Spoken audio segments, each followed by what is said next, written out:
Hello, and welcome to another episode on Journey to Authenticity, a podcast helping you to become fully authentic on your journey to success. My name is Braiden Belnap, and I'm a human just like you, striving to build a dream life while striving to stay true to me. It's my mission to help you achieve your highest level of authenticity possible, all while building your dream life. But what if our surroundings don't allow for us to be our best selves? What if our past, parents, friends, society come in the way and they don't align with our life that we want? How can we break free of those chains? How can we break free and get us outside of those walls? How can we break free and become our best selves? One of the main ways of doing this is trusting yourself, giving yourself grace as you're a human, while having those hard conversations with self and creating a vision for there to become new beliefs for what you can achieve and who you can become.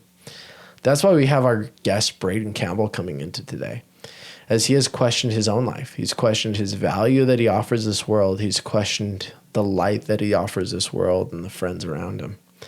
Now today, he has truly become his true self, his best self, and is continuing to transform to build his best self, which has allowed him to accomplish presence in life today. Welcome to the show, Braiden.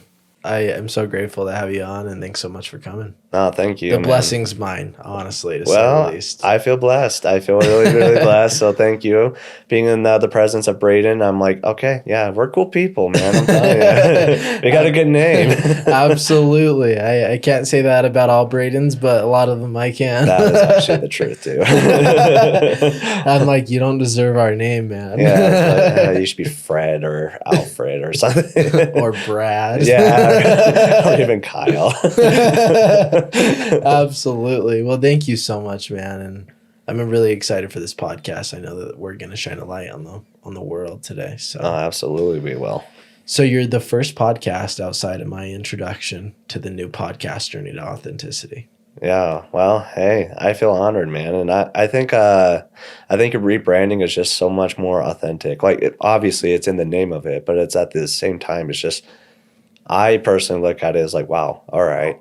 I love it that it's a journey to authenticity because that's the exact same thing that I would describe my life as like, yeah, I'm just journeying to be my authentic self and Absolutely. Be successful with it as well. Well, I'm just excited that you're the first one, truthfully. Thank you. Because one of my favorite quotes that I came up with when I originally wrote my first book is, if you're here, you might as well become more so that you can achieve more. And to me, that directly reflects the person you are. Is you've gone through this journey of 31 years, almost 32, and you've become your authentic self, but you're consistently becoming so naturally that you can achieve more in this world. Mm-hmm. And that doesn't mean achievement's a material item aspect of things. It can be, but naturally you're achieving a bigger impact as you become more. Yep, absolutely. That's amazing about you. So I appreciate it, brother. You're too kind. So I want to talk about that. I feel like you're this bright, bright soul. You're a light to this world today. Not to say you never were before, but let's take it back to the past. Was there ever a time that you weren't feeling like you were your authentic self? Oh, yeah. I would actually say that. So just to give a little backstory real quickly, my parents divorced when I was about 5 years old. At that time, Dad moved up to Idaho. Mom stayed in Utah. And I'd actually say that from my time of staying in Utah, and especially in my teen years, that's where I was beginning to really just be like, okay, I just don't know where I am. I don't know who I am. I don't know like what's going on. I have this identity that is so fragile. And that is one of the biggest things I have to deal with is like such a fragile identity. And I would say that that's where I was really beginning to just sugarcoat or even just like coat myself with this, like, okay, if I can show up in the world of just being pleasant, good guy, a nice guy, then maybe I can squeeze by and pass through and get by and everything else. And unfortunately at that time, that was just, I think it served me to an extent, but it wasn't serving my soul. It wasn't serving my heart. It wasn't serving me to become the best version of myself. So I'd say that's about where it was beginning to start for me. What I'm hearing, and correct me if I'm wrong, is It was serving in the aspect that you were almost surviving. Survival. That is actually a really good way to put it. It was like a survival mechanism, and it was when I really think about it, I would actually say it was mainly a survival mechanism. It felt like I was existing, not creating, not being, not showing up as myself or anything like that. It was just like existing at that time. Sure. So tell me a little bit about how that felt. Like, what were your thoughts that you were experiencing at the time? I was actually, man, in my teen years, I was very suicidal. And I'm not saying like suicidal, like I experimented and did things to myself, but I absolutely had thoughts. In fact, there'd be a few times that I would be coming home from school and I'd have such a bad day that I'm like holding back the tears. And as soon as I got in the door, I would slam the door, scream at the very top of my lungs, like, God, just please kill me. I'm done. I can't do this. I'm miserable. I am not even close to being happy. And I couldn't pinpoint it. And I was like, I kept blaming it on my mom. I kept blaming it on the situation. I kept blaming it that I'm not cool enough. I kept blaming it that people at school are just awful and I don't want to deal with it. There's a lot of factors to it. So I would say that was one of the bigger feelings about it. Felt like a piece of wood in the ocean, just going with the waves, but also getting pummeled by the waves, if that makes sense. Absolutely. There's a lot going on in your life and a lot to blame.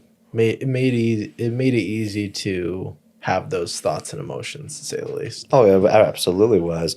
But at that time in my life, I can easily say that I was more of a product of my environment rather than being creating my environment. So that was a lesson I had to learn for myself, and it was painful. But with every painful lesson, there's always a ray of sunshine at the end of it.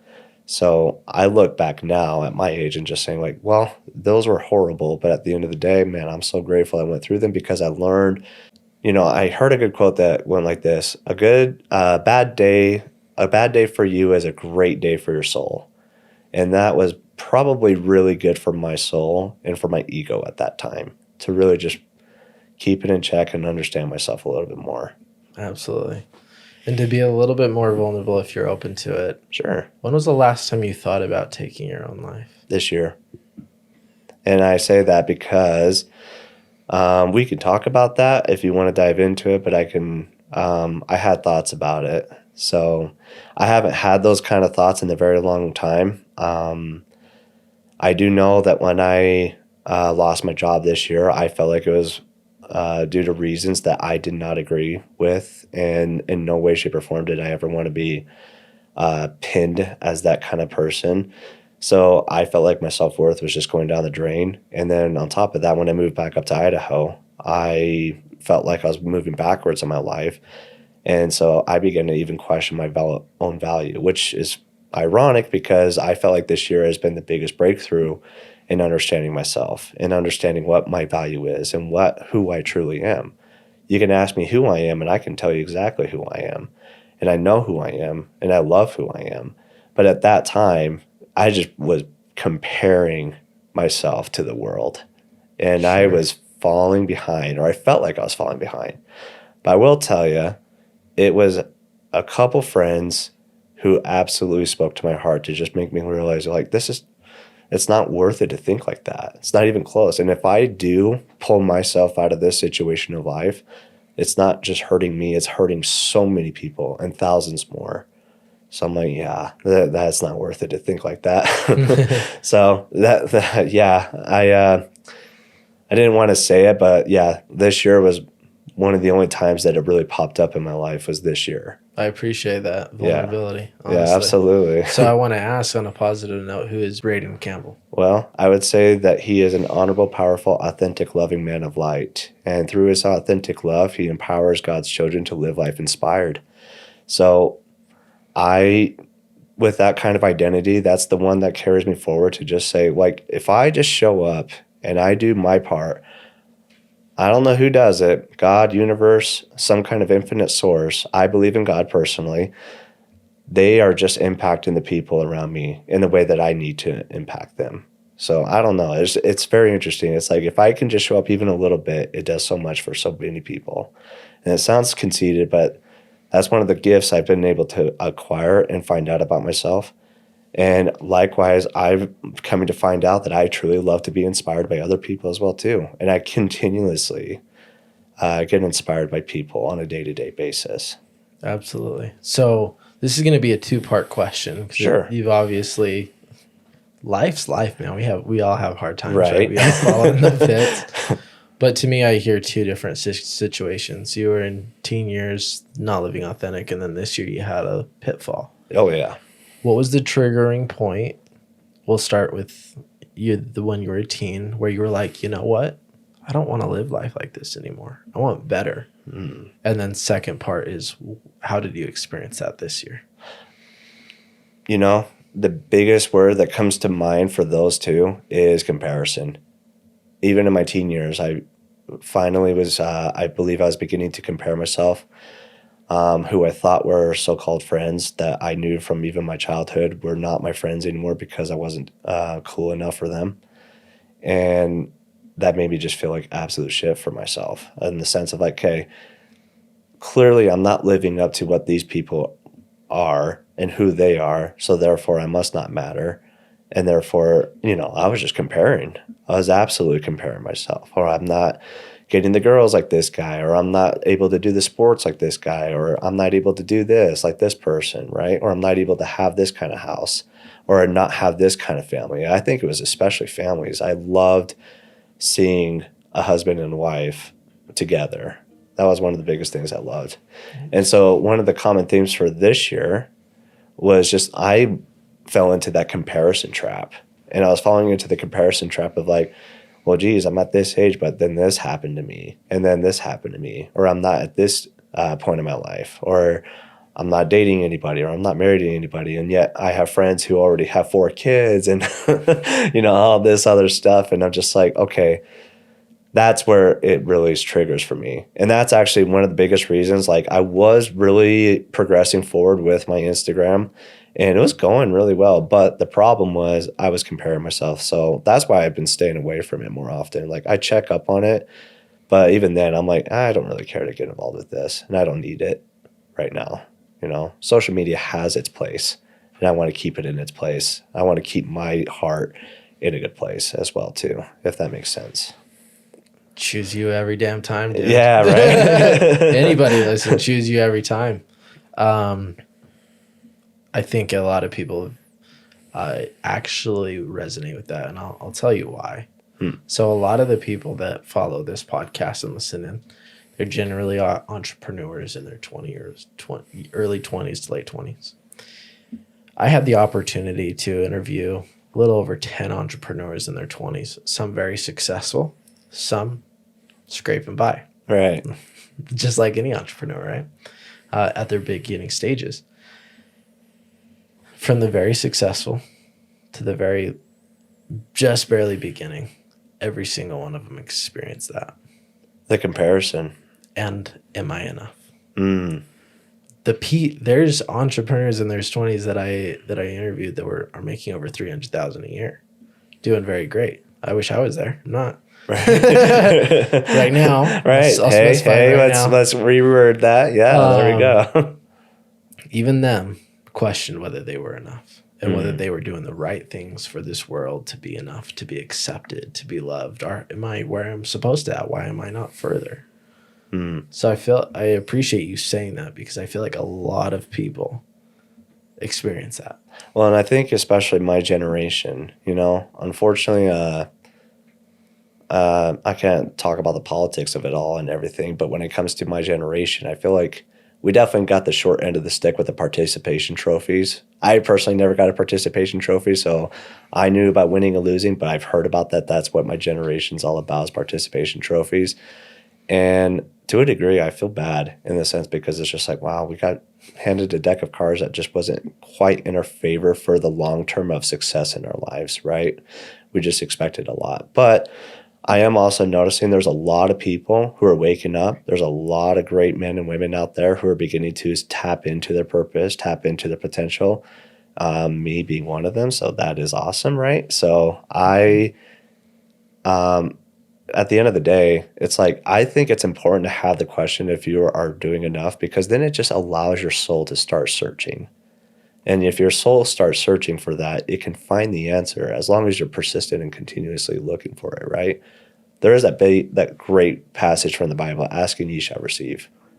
That is I don't know what it is. It's so powerful. It's so simple, but it's so like direct to the point to help you like get back on your feet if you ever need to. And I love you to say that. And I'm going to quote another Bible verse, and I'm going to say it wrong, so don't quote me. Okay, all right. But it says, the people who do not have a vision shall perish. Yes.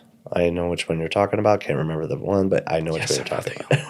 Just kidding. I have a general and basis idea of it. Yeah. But the message is what's important, the intention of that. Mm-hmm. Ask and he shall receive, and if you do not have a vision, you will perish. Oh, dude, I'm telling you, the Bible has some incredible, well, the scriptures, I'll say the scriptures has an incredible amount of resources right there. And I feel like the answers are so simple and straightforward, but I think just a lot of people know how to make it confusing and how to interpret it in a different way at times. So, but for me, it's pretty straightforward.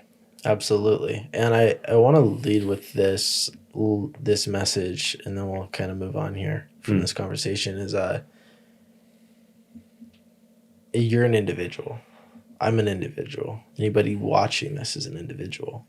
And as we're individuals, that means we have individual journeys. We have individual timelines. And society, your parents, friends, teachers, everybody has an idea for you. Mm-hmm. The moment you are conceived, your mom has an idea for you. The moment you're conceived, your dad has an idea for you, and they're aware of it. They have dreams for you before you're even born. You're an individual, and it's love from our parents, or it's love from our siblings, it's love from teachers, it's love from society. They want to set you up for success. But we are individuals, and our timelines are different. Our dreams are different, and there's nothing wrong with that. And if we can live and lean into our own authenticity with who we are becoming and who we are today, we set ourselves free, to say the least. Yeah. So that's what comes where my next question comes in. When comparison is what got you in the pit, what was the call to get out of the pit in both circumstances? So I would say it was the time when I realized that I just need to start being I want to be myself. It was more like I have a hunger and a need for it. I was like, I need to be the man in the mirror, and I need to be satisfied with who that man is. I don't want to have to live up to anybody else's expectations. I just want to live up to my own expectations. But I got to admit, my expectations of life right now are just not quite there. Or I didn't have a whole lot of hope and a lot of faith in myself on that. So I will say, God is good in the sense that he has absolutely directed me in the right path to help me figure that stuff out, take me to the right programs, meet the right kind of people. And I understand and know that now. But it was the absolute calling of just being able to look in the man in the mirror and just say, I'm not living up to that man. I'm not living up to that potential I see. And that's what saddens me. I think it saddens me. I will always say that I will be my own worst critic, which is probably both good and bad. I'd rather be my own worst critic than the critic of somebody else. But at the end of the day, I just know that the man in the mirror has an infinite power to him. And all he needs to do is just wake up and tap into it and remember. Mostly remember. Do you remember the time when you looked in the mirror the first time and you said, I'm not the Braiden Campbell I'm capable of being? I would say, yeah. And I can't remember a specific time like when I was a child, but I can tell you from this year, I know that there was I would say this, and the best way to put it is I looked in the mirror, and for the very first time, I finally saw a man who I had been leaving behind. And I saw a man who I was putting on the back burner, putting others way before him, and not putting his priorities above anybody else's. because I figured that that was a very selfish act. And I did not want to go through life being known as a selfish individual. I wanted to be known as a good man and just live an integrable, honest, honorable life. But I came to realize too that when I looked in the mirror, that when I don't serve him and I don't allow him to be first in his life, then he's not doing that for others. He can't do that for others. Because I think at the end of the day, the world doesn't need more duplicates. They just need exactly who you are. They just need the Braden. Like, obviously we got the same names, but they need this version of Braden. The world needs your version of Braden. But my version of Braden is something that only I can fulfill. Nobody else can fulfill that role but me. So that was the biggest wake-up call for me, the calling of that. Absolutely. Can I share a little snippet on Yeah, that? go for it.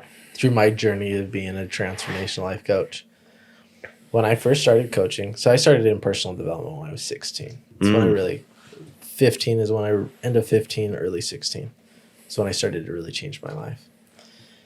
And first I started with Tony Robbins, Jim Rohn, some of these like OG life coaches, right? And then I started to go and I just fell in love with it. And I started coaching other people almost like through high school where they were having a problem and I would coach them. And that's really how my journey began. But it wasn't until about 3 years ago that I was like, you know what? I sold my marketing company. Sold as in like I didn't get anything for it, but I let it go. Right. I'm going to say sold because it makes me feel cool. Right. Yeah, no, yeah, it looks good, right? Yeah. I did that with the intention of becoming a life coach and going full thrown into it. I wasn't being me. I was acting out of how would Tony coach? How would Jay Shetty coach? How would Ed Milet coach? And I would coach and I would get results and I would help people get results. But the moment I said, the coaching methodology, why can't there be a Braiden Belnap coaching methodology? And the moment I just showed up as myself is the moment that I truly became a vessel of change for other people. That's awesome. And genuinely, I love that. And I think there's not going to be anybody else to fulfill that role better than Braiden Belnap. Absolutely. So I'm excited for your next programs and getting into it and everything. So here we go. Absolutely. So I love that you pointed that out. And that was just, a very visual, simple story that I could share to share that change. Now, you really looked in the mirror. You saw that you were leaving yourself behind, per se. What were the next steps to saying, you know what? I chose me now in this moment when I was aware that I was leaving myself behind. What were the next steps you took to change your life, to start to really become your best self today? More than anything, I'd say just remembering that moment. Remember that pivotal moment where I was just like, okay, I see you now. And because I can see you, we're going to start living our life a little bit more forward in the sense of like, we are absolutely going to pick ourselves. And I'm not saying like it's me first and then everybody else can just go jump off a cliff. It's like, okay, in order to serve and show up in the world, how can I serve this man? And I have actually been developing the whole mindset of like developing your higher self. And personally, my higher self is like my 5-year-old self. My 5-year-old self knew exactly how to live life so well. He was happy, he was carefree, he was friendly to people, he loved people, he knew how to have fun, he knew how to imagine, he knew how to be his just genuine, authentic, true self. So I typically go back to that little kid and we'll ask him like, hey, what can I do to improve this situation? Like I remember one time I had a question of like, well, what do I do about this? And he's like, oh, just do it. I'm like, okay, that's action. Yeah. Why am I complicating this? You're so straightforward. That was smart. Okay, kid. So I would say just being able to tap back into him. And the steps that followed after that was just, I feel like the steps begin to unravel as you begin to live in the present moment as well too. So as you live in the present moment, the next steps will always reveal itself because you're putting your faith into those next steps. But the faith is also not just for me and a higher power, it's also in myself of like, hey, I do trust that I can accomplish whatever is going to be coming my way and whatever step I need to become. Okay. So what I heard in two of those things is obviously we went from living life into a pit. We recognized we were in a pit based upon comparison. And I looked in the mirror and I was leaving a man behind. How I got out of that was, one, looking back in my past, my inner child. Starting to look into your inner child. And then the other aspect that I heard was leaning into God. Yeah. Is that fair to say? Yeah. Was there any other steps that you feel like you took that really transcended you into being your best self today and consistently becoming? I'd say learning to live in the present moment. That has actually been that has been one of the biggest key factors for me in allowing me to just kind of like what I said, like in the sense of like you just learn to trust in yourself and you learn to trust in the next step. I would say like being able to trust yourself has been trust myself. That has been one of the biggest game changers for me this year, even is being able to just finally say like, okay, Braden, I do trust you to start moving yourself forward in the right way that you need to. I'm not saying that you haven't done that. Obviously you have gotten to this point in life, but it's just drawing a line in the sand and saying, okay, I am very much more conscious and aware that I'm trusting myself more, that I can do this and I can make the right decisions. And if I don't make the right decisions, cool. That's a learning experience. We'll adjust and reevaluate and move on and continue forward on that kind of stuff. So I would say that being present, trusting yourself, and those are like the biggest two things that come to my mind. Perfect. I want to lead into a little bit of both of those for a second here. Okay. Trusting self. So what comes to mind is, and I'm just going to speak probably for my past self, maybe your past self, and I have a strong belief that it's a lot of people are probably going to have the same question. How do I trust myself when I've completely lost myself? I've let my spirit health go, my identity, my mind, and maybe even my body. How do I trust myself? Where do I begin? I would say give yourself grace, accept the fact that you're just as human as everybody else. If you can actually, I would say that if you can finally accept the knowledge and the understanding that you are a human being and that you will fall down and that there's nobody else to compare yourself to but to who you were yesterday, oh man, that will set you milestones ahead of most people. Because then it's just like, well, for example, like I was sick this week and I was absolutely lazy. If I'm being quite frank with you, I have probably never watched more TV than I have in a very long time. But at the end of the day, I was like, I personally feel like I have a reason, but at the end of the day as well, so what? There are people that do this on a 24/7 basis. This was a day. Who cares? This was a day for me to relax, chill out, veg out, be a potato.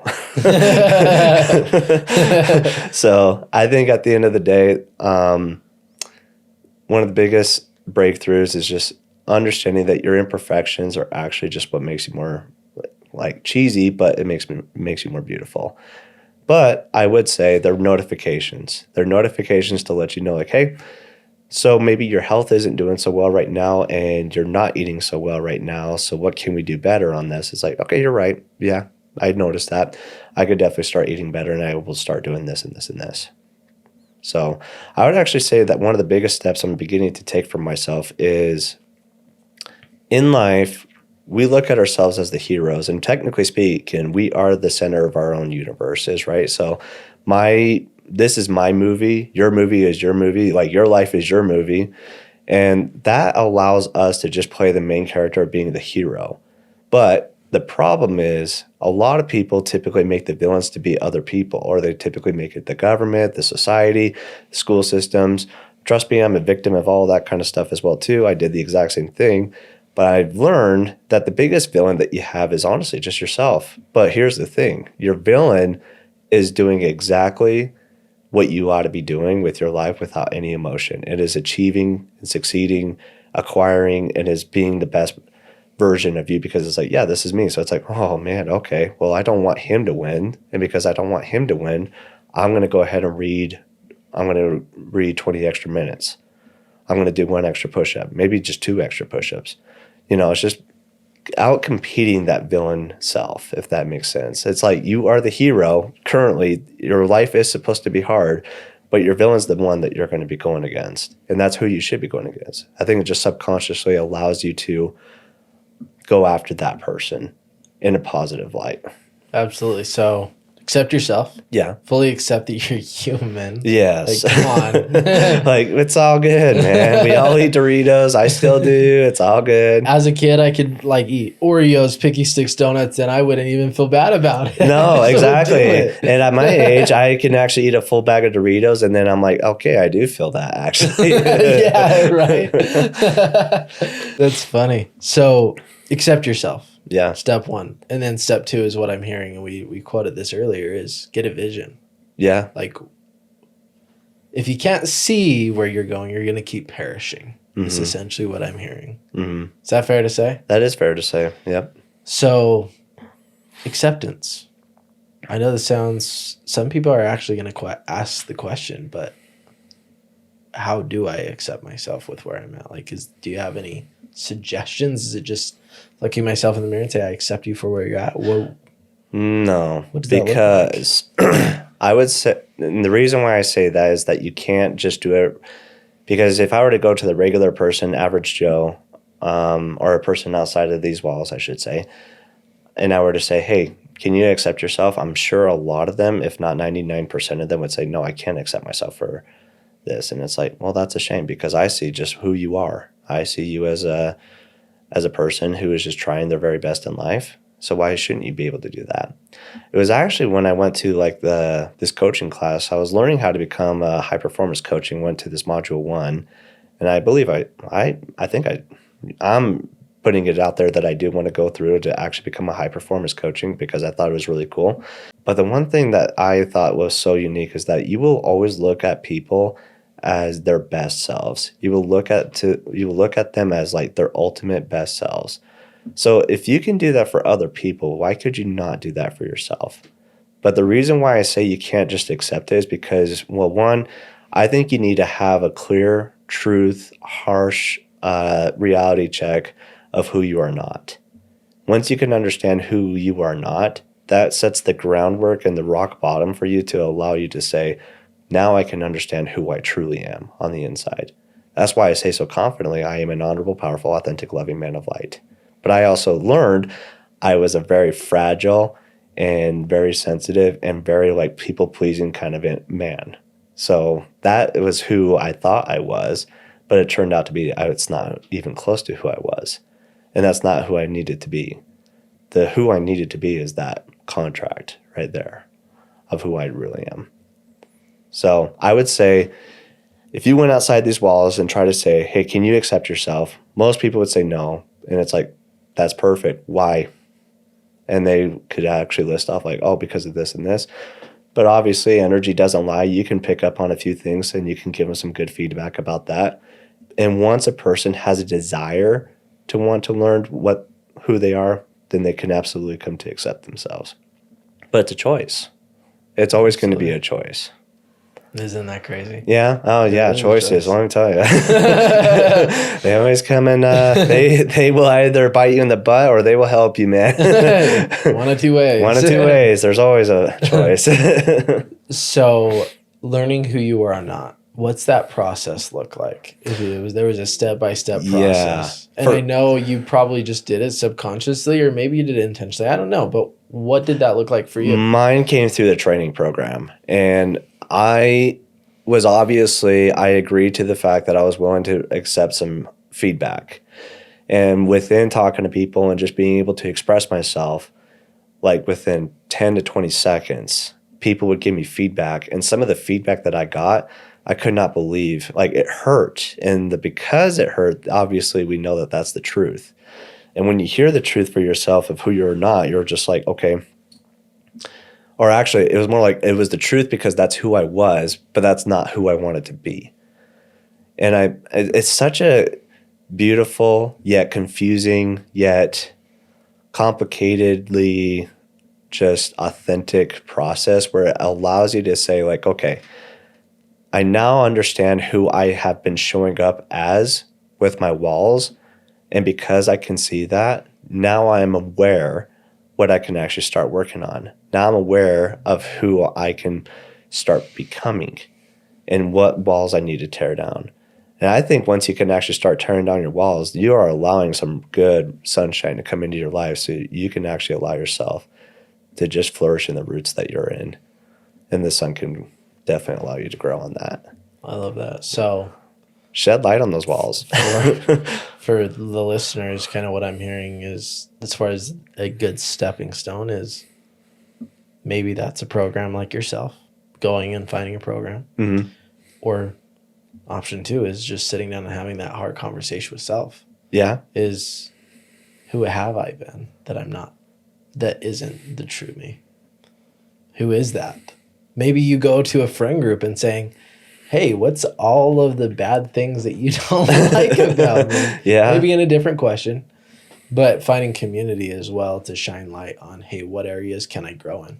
I would say community is huge, actually. There's one thing I've been learning for myself is that you've got to have a community of people that have your back. If you really got that, then you are so invincible. And like I told you, that this year was it's been such a beautiful, blessed year, but it's also been very hard. What got me through the hard was the community of people. When I say friends, it was actually like a community of friends who genuinely saw me, loved me, appreciated who I was, and helped remind me of that as well too. And I would say it's important for anybody to have a great community. But in that process, I would say anybody could do that if they really wanted to go soul searching and pull out a journal and really ask themselves the really hard questions like, okay, how do I show up to people? What are people's experience of me when I get around them? Absolutely. So obviously we start to trust ourselves, have those hard conversations to determine where are we, and then creating a vision for where we want to go. Exactly.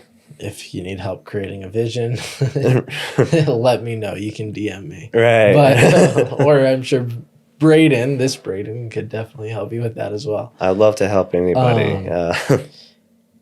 Which brings me to my next question, because I feel like, so I have this methodology that I created, GROW methodology.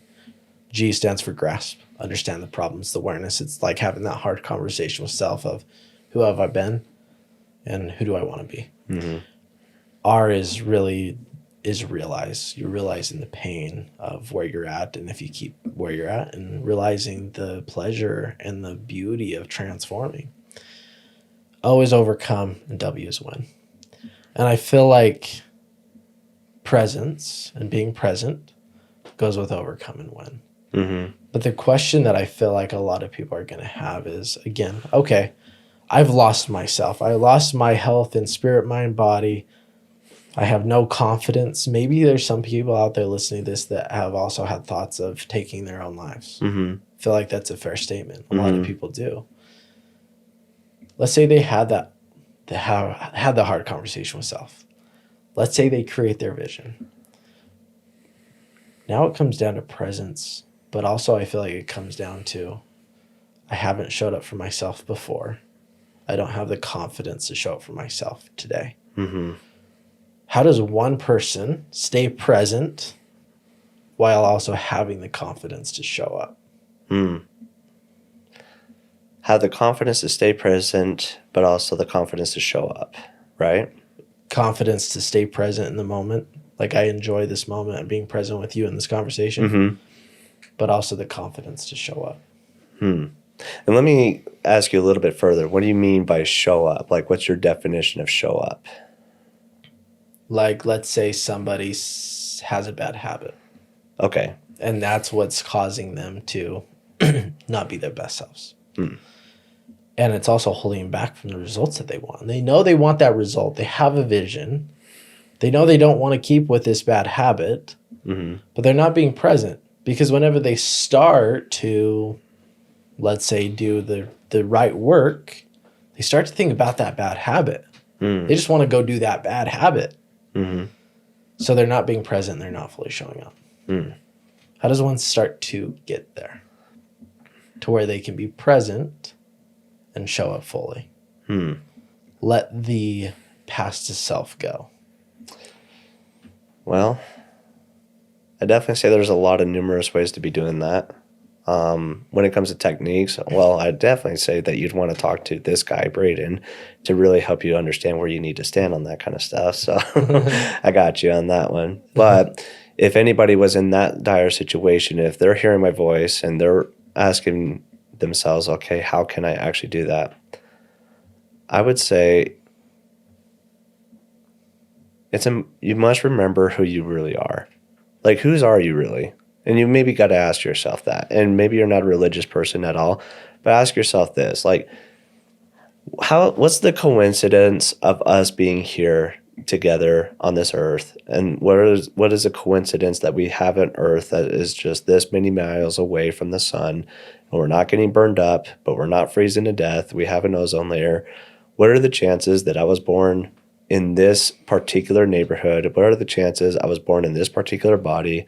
What are the chances you just got to start asking yourself, and maybe start asking the bigger picture, like, how was it that I was in this universe? How am I part of this galaxy system?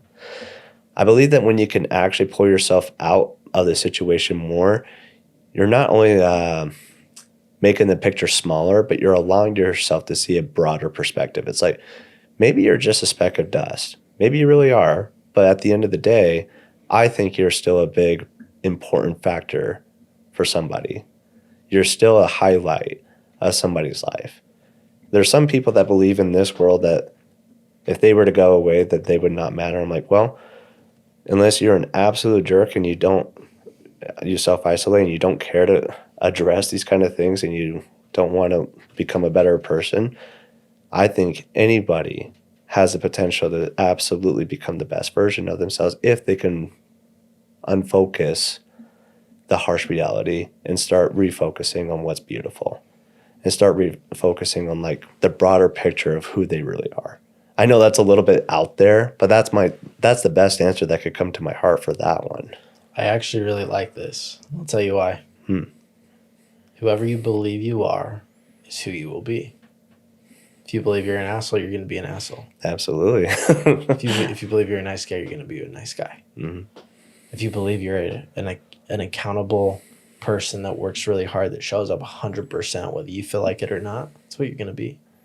If you believe you're lazy, you're going to be lazy. So what I hear from that is it all comes down to your identity. Yep. What beliefs have you attached to self? And let's just talk about it, like quote unquote addiction for a moment. Let's just say somebody's smoking cigarettes and they come to, let's just say me, and says, hey, I stopped smoking cigarettes for 10 days. Why are you counting? Yeah. You still a smoker? No. Then stop counting. Just stop being a smoker. I've been sober for 6 months. Well, are you still a drinker? No. Okay. Why are you counting? You're not a drinker anymore. Let it go. For some, it could be their victory.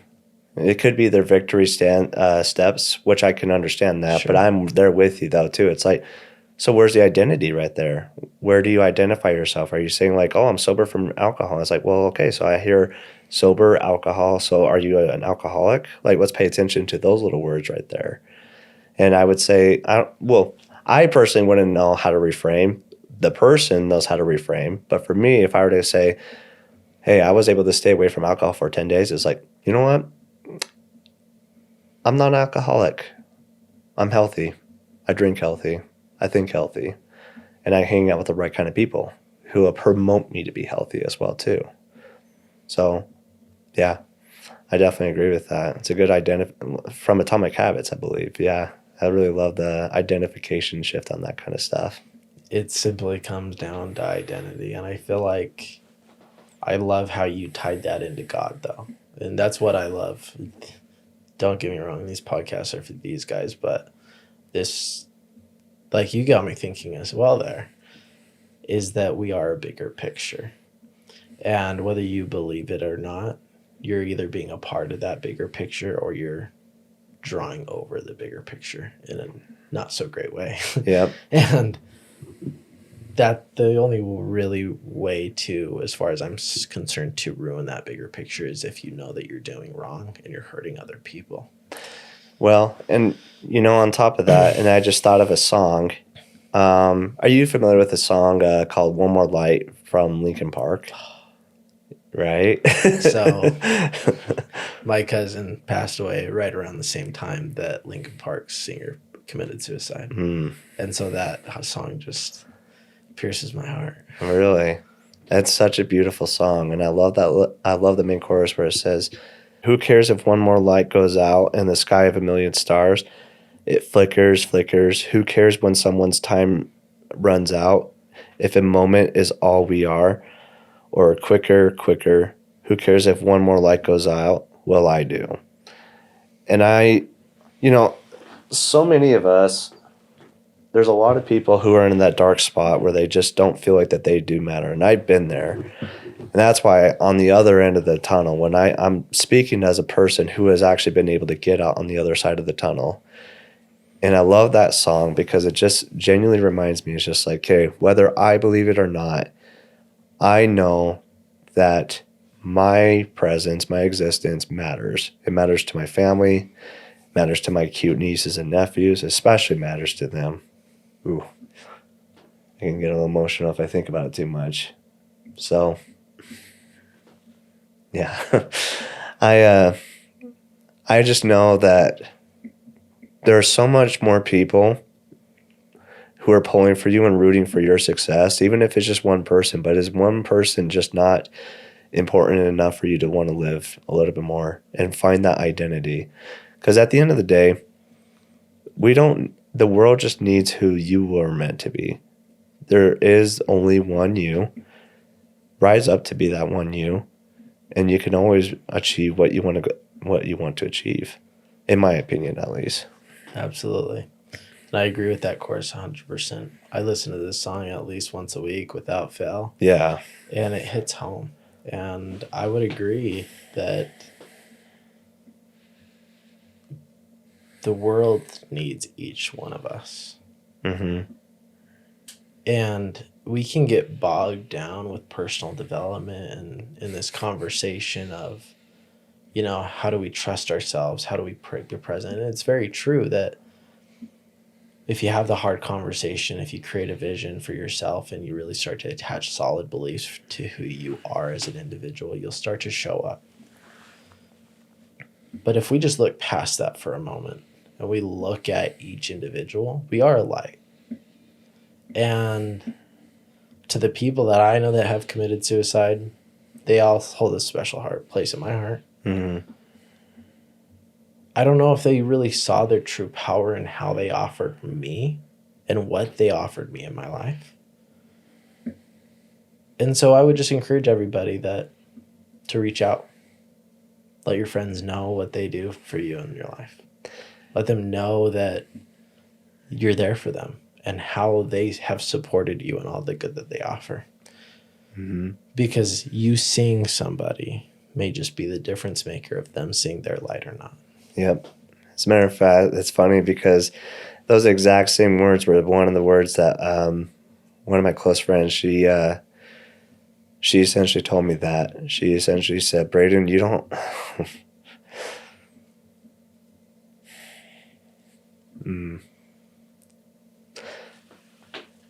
I get emotional about it because it's still one of those experiences where, I can't think about it too much. I'm sorry. But the thing is this is a safe place. I know. I just remember her just bringing up specific examples why it was so important for me to be alive and why it was so important for me to be there. And just the amount of people I'm able to touch. And I trust her so much to the point that it's like, yeah, whatever she tells me, I know that she's going to tell me the truth, because she has told me some hurtful things too, hurtful, harmful truths. But at the end of the day, they're truths, and I got to look at that as information. It's just like, okay, this is what I got to do to be better.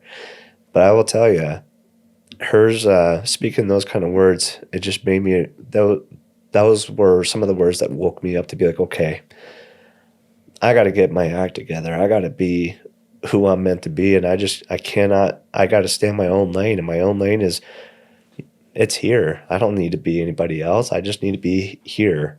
And, I will say that in my journey of this year especially, I've really come to find out just how good God is, because side tangent of it all, being able to go back up to Idaho and just being surrounded by the farmland, it allows me to just self-reflect and allows me to be in my own lane of like miles of my own lane and beautiful scenery.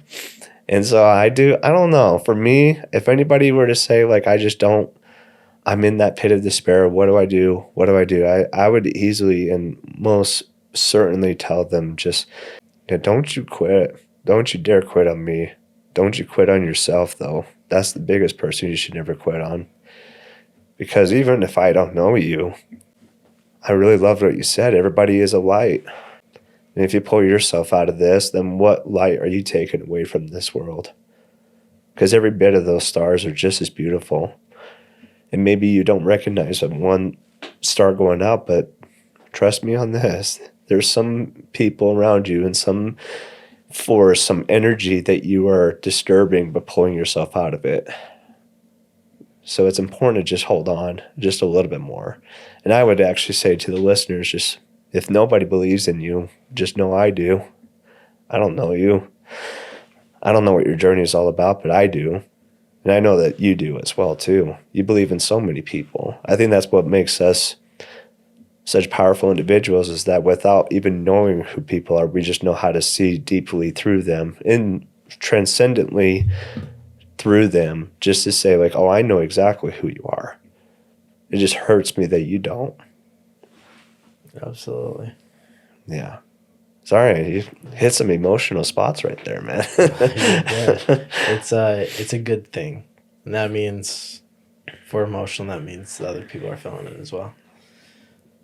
So reach out to your friends, right? Right. Reach out, ask them how they're doing, have the hard conversation of if they're okay, and let them know how much they offer you in your life.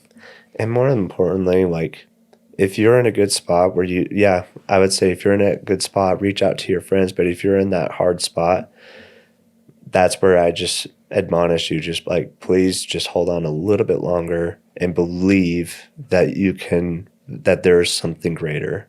There's always something greater around the bend. I like that song from Pocahontas, Just Around the River Bend. This is talking about lights. Man, lights has really been coming up. And what's so funny is the book I gave you. Uh-huh. You'll have to read it, but I use the word light twice in that. So you'll have to give that a read. But you posted something on your Instagram the other day. Not the other day. It was probably a while ago. But it was about a light. And I want to say it was a Bible verse maybe, but it was around the fact that darkness cannot submerge light and will only go to the extent of its... I don't know. Can you quote what I'm saying? Yeah, I do. I do know what you're talking about. Like, light is one of the only sources on earth that can penetrate darkness. Like, you cannot dampen, you cannot darken, you cannot even taint light with darkness. In fact, if you were in darkness and you just have a simple little match, it still pierces the dark. So it's just a very beautiful universal law that, like, even though you may feel like you're in a dark, even within lighting just a small match, it still pierces the darkness.